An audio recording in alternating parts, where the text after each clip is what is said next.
Boa noite, minha gente querida. Que todos sejam muito bem-vindos, com muita alegria, com muita felicidade, com muito amor. Vamos começar.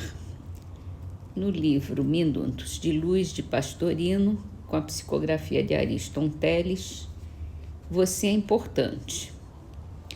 Você não veio ao mundo à semelhança de uma folha seca que cai da árvore. Veja as possibilidades que você detém. Observe as capacidades que ainda pode desenvolver. Há tanta gente na sombra da inutilidade, há tantas pessoas conduzindo a vida na direção do mal. Você certamente não pensa nem age assim. Tenha os olhos abertos e os ouvidos também. Esteja atento ao que pode e deve realizar em favor da sua própria felicidade. Em qualquer situação que a vida lhe tenha colocado, você não deixa de ser importante para Deus e para o mundo. Afinal, você é centelha divina.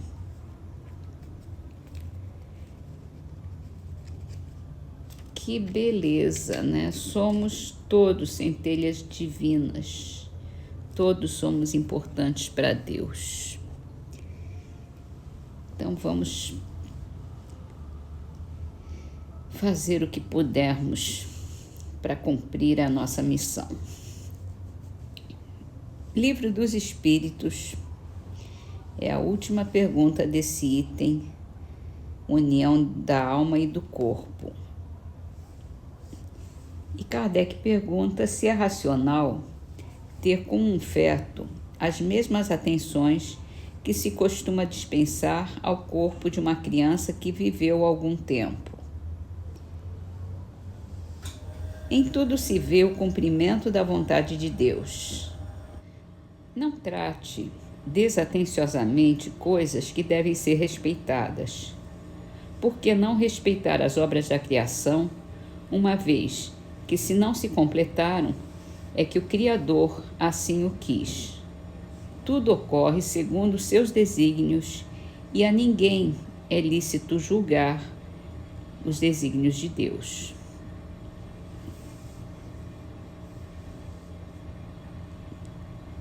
Aqui ele está falando da morte do feto e está falando da morte da criança também, né? Que viveu algum tempo ou morreu antes de nascer. E é tudo de acordo com Deus, né? A gente não sabe dos processos, do que aconteceu antes, da história desse espírito, então, e da história familiar também. Então tem uma série de coisas a serem cogitadas, a serem verificadas, a serem estudadas, e a gente não tem acesso à maior parte delas. Quando tem, é muito pouco mesmo. Então a gente tem que respeitar e aceitar a vontade de Deus. Como diz no Pai Nosso: seja feita a sua vontade, na terra como no céu. Então vamos para o livro O Evangelho segundo o Espiritismo, onde a gente está entrando num novo capítulo. Muitos os chamados, poucos os escolhidos. E se refere à parábola do festim das bodas, que está no Evangelho de Mateus, capítulo 22, versículos 1 a 14. Falando ainda por parábolas, disse-lhes Jesus: o reino do céu se assemelha a um rei que, querendo festejar as bodas de seu filho, despachou seus servos a chamar para as bodas os que tinham sido convidados. Estes, porém, recusaram-se a ir. O rei despachou outros servos com ordem de dizer da sua parte aos convidados: preparei o meu jantar, mandei matar os meus bois e todos os meus cevados, tudo está pronto. Vinde às bodas. Eles, porém, sem se incomodarem com isso, lá se foram, um para a sua casa de campo, outro para o seu negócio. Os outros pegaram dos servos e os mataram, depois de lhes haverem feito muitos ultrajes. Sabendo disso, o rei se tomou de cólera e, mandando contra eles seus exércitos, exterminou os assassinos e lhes queimou a cidade. Então disse a seus servos: o festim das bodas está inteiramente preparado, mas os que para ele foram chamados não eram dignos dele. Ide, pois, às encruzilhadas e chamai para as bodas todos quanto encontrarem. Os servos então saíram pelas ruas e trouxeram todos os que iam encontrando, bons e maus.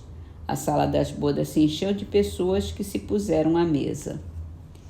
Entrou em seguida o rei para ver os que estavam à mesa e, dando com um homem que não vestia a túnica nupcial, lhe disse: meu amigo, como entraste aqui sem a túnica nupcial? O homem guardou silêncio. Então o rei disse à sua gente: atai-lhe as mãos e os pés e lançai-o nas trevas exteriores. Aí é que haverá pranto e ranger de dentes, porquanto muitos são chamados, mas poucos escolhidos. O incrédulo sorri a essa parábola, que lhe parece de pueril ingenuidade, por não compreender que se possa opor tanta dificuldade para assistir a um festim, e ainda menos que convidados levem a resistência a ponto de massacrarem os enviados do dono da casa. As parábolas, ele diz, o incrédulo, são sem dúvida imagens, mas ainda assim se torna mistério que não ultrapassem os limites do verossímil. Outro tanto pode ser dito de todas as alegorias das mais engenhosas fábulas, se não lhes forem tirados os respectivos envoltórios, para ser achado o sentido oculto. Jesus compunha as suas com os hábitos mais vulgares da vida e os adaptava aos costumes e ao caráter do povo a quem falava. A maioria delas tinha por objeto fazer penetrar nas massas populares a ideia da vida espiritual, parecendo muitas ininteligíveis quanto ao sentido apenas por não se colocarem neste ponto de vista os que as interpretam. Nessa que tratamos, Jesus compara o reino dos céus, onde tudo é alegria e ventura, a um festim. Falando dos primeiros convidados, alude aos hebreus, que foram os primeiros chamados por Deus ao conhecimento da sua lei. Os enviados do rei são os profetas que os vinham exortar a seguir a trilha da verdadeira felicidade. Suas palavras, porém, quase não eram escutadas. Suas advertências eram desprezadas. Muitos foram mesmo massacrados como servos da parábola. Os convidados que se escusam pretextando terem de ir cuidar de seus campos e de seus negócios simbolizam as pessoas mundanas que, absorvidas pelas coisas terrenas, se conservam indiferentes às coisas celestes. Era a crença comum aos judeus de então que a nação deles tinha de alcançar supremacia sobre todas as outras. Deus, com efeito, não prometera a Abraão que a sua posteridade cobriria toda a terra? Como sempre, porém, atendo-se à forma, sem atentarem ao fundo, eles acreditavam tratar-se de uma dominação efetiva e material. Antes da vinda do Cristo, com exceção dos hebreus, todos os povos eram idólatras e politeístas. Se alguns homens superiores ao vulgo conceberam a ideia da unidade de Deus, essa ideia permaneceu no estado de sistema pessoal. Em parte nenhuma foi aceita como verdade fundamental, a não ser por alguns iniciados que ocultavam seus conhecimentos sob um véu de mistério impenetrável para as massas populares. Os hebreus foram os primeiros a praticar publicamente o monoteísmo. É a eles que Deus transmite a sua lei, primeiramente por via de Moisés, depois por intermédio de Jesus. Foi daquele pequenino foco que partiu a luz, destinada a espargir-se pelo mundo inteiro, a triunfar do paganismo e a dar a Abraão uma posteridade espiritual tão numerosa quanto as estrelas do firmamento.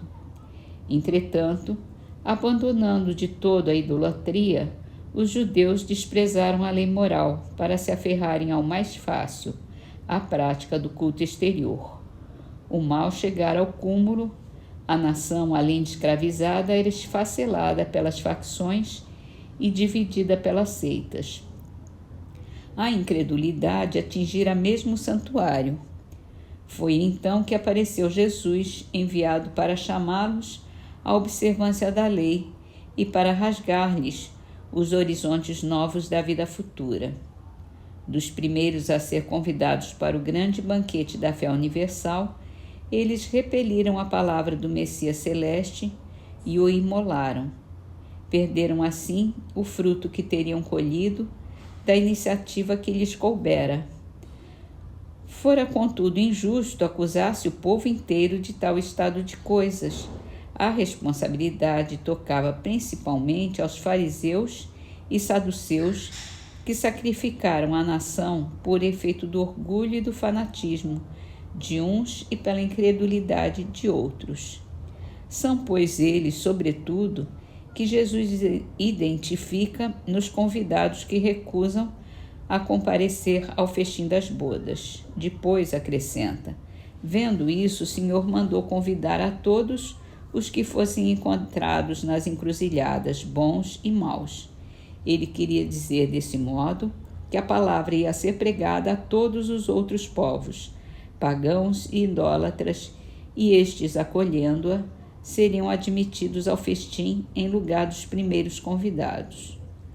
No entanto, não basta a ninguém ser convidado, não basta se dizer cristão, nem se sentar à mesa para tomar parte no banquete celestial. Antes de tudo, é preciso, e sob condição expressa, estar revestido da túnica nupcial, quer dizer, ter o coração puro e cumprir a lei, segundo o Espírito. Ora, toda a lei se contém nestas palavras: fora da caridade não há salvação.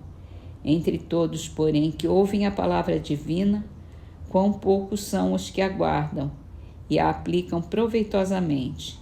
Quão poucos se tornam dignos de entrar no reino dos céus. Eis porque disse Jesus: chamados haverá muitos, poucos, no entanto, serão os escolhidos. E aqui nesse último parágrafo é a síntese de tudo. É preciso ter o coração puro e cumprir a lei segundo o Espírito. E essa é a nossa máxima: fora da caridade não há salvação.